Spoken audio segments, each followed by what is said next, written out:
Bonjour à toutes et à tous. Pour conclure cette série de vidéos sur les vecteurs, on va voir quelques exercices sur les vecteurs collinéaires et sur les calculs de déterminants. Pour le premier exercice, on va se donner 3 points A, B et C, et on se pose la question de savoir s'ils sont alignés. Je vous explique rapidement le principe avant de vous laisser chercher. Regardez sur cette figure. Pour savoir si les points A, B et C sont alignés, on va regarder les vecteurs AB et AC de près.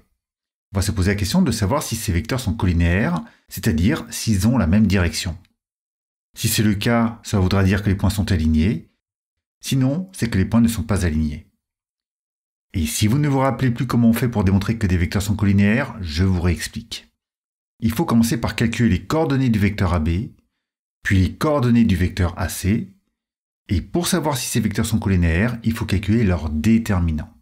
N'hésitez pas à revoir le cours précédent si vous ne vous rappelez plus comment faire. Allez, mettez sur pause et recherchez cet exercice. On passe à la correction. Pour les coordonnées du vecteur AB, il faut faire abscisse du point d'arrivée moins abscisse du point de départ et ordonnée du point d'arrivée moins ordonnée du point de départ. L'abscisse de B c'est 8, celle de A c'est 2, l'ordonnée de B c'est moins 1 et celle de A c'est 1. On obtient ce calcul. Alors, comme d'habitude, n'hésitez pas à mettre sur pause pour bien suivre cette étape du remplacement des lettres par leur valeur numérique. On calcule les coordonnées et on trouve 6 et moins 2 pour le vecteur AB. Pour le vecteur AC, c'est le même genre de calcul. Je ne vous le détaille pas et on trouve que ces coordonnées sont moins 3 et 1. Pour le calcul du déterminant, je vous montre une nouvelle notation qui n'est pas obligatoire à utiliser mais qui est très pratique.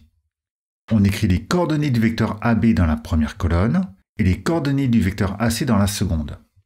Et cela permet de visualiser le calcul à faire puisqu'il s'agit de faire ce produit et de soustraire cet autre produit. On n'a plus qu'à calculer. 6 fois 1 ça fait 6, moins 2 fois moins 3 ça fait 6 aussi, et 6 moins 6 ça fait 0. On a vu dans la précédente vidéo que quand le déterminant de deux vecteurs est nul, cela signifie que ces deux vecteurs sont collinéaires. Et donc ici, ça signifie que les points A, B et C sont alignés. Voilà pour ce premier exercice. Alors, il y avait d'autres possibilités pour le faire, comme celle consistant à calculer les coordonnées des vecteurs AB et BC, plutôt que AB et AC. Et on aurait aussi pu étudier les vecteurs AC et BC. Qu'importe, en réalité, il suffit de calculer les coordonnées de deux des trois vecteurs, puis de calculer leurs déterminants.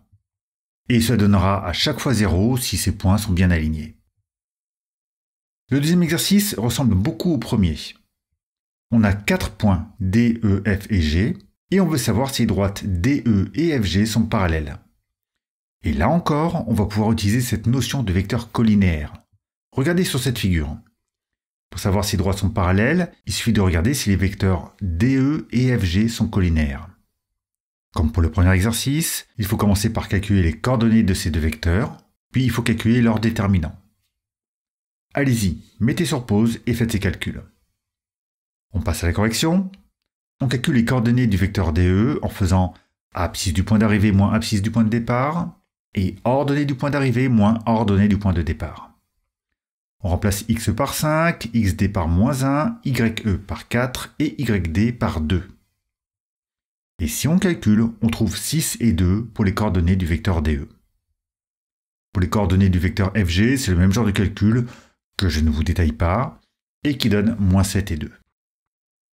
Le calcul du déterminant se fait toujours par la différence des produits en croix, à savoir 6 fois moins 2, auquel on soustrait 2 fois moins 7.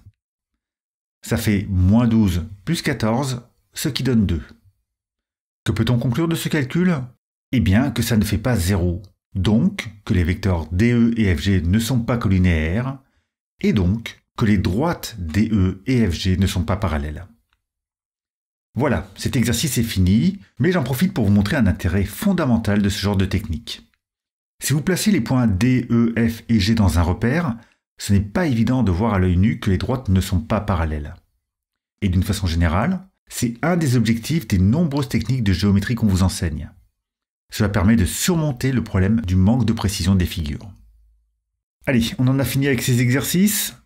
Donc, en résumé, la notion de vecteur collinaire et celle de déterminant sont souvent liées à des questions concernant l'alignement des points et des problèmes de parallélisme. Et cette vidéo met fin à cette série sur les vecteurs. Mais ne soyez pas triste, vous en entendrez parler à nouveau, car, comme vous avez pu le découvrir, les vecteurs sont des objets mathématiques permettant de faire de la géométrie de façon efficace et rapide. Et vous n'avez pas encore vu le meilleur.